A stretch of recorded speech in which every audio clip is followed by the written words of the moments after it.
মনে করছি আনিসংকুল পীরগঞ্জের এই যে হিন্দু সম্প্রদায়ের মানুষ ওনাকে ভোট দেওয়ার জন্য আমরা মনে মনে এটা নির্বাচন আসছে।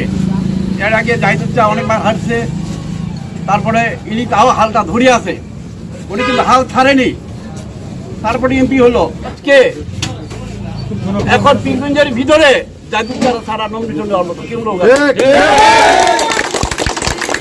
আমরা ওনাকে চাই।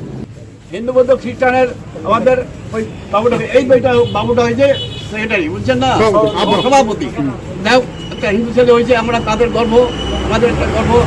জাহিদুজ্জাহর পিছনে আমরা খাইবো, শুনেন, আমরা কোথাও অন্য জায়গাও যেতে দিব না। কেন আমার জায়গার ছেলে চাচা ডাকলে আমি আবার আগে পাবো, অন্য লোককে পাবো আমি?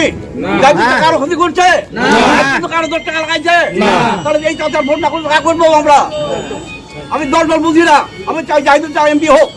আমরা যে হিন্দুগুলো আছি সমস্ত হিন্দু মিলে সবাই মিলে ভোট দিব। আমরা এইটা রানীশংকুল এবং পীরগঞ্জবাসীর জন্য আমরা যে হিন্দু মানুষ আছি সকলের জন্য যেন ভোট সবাই দেয়, এটাই আমরা ভোট দিব।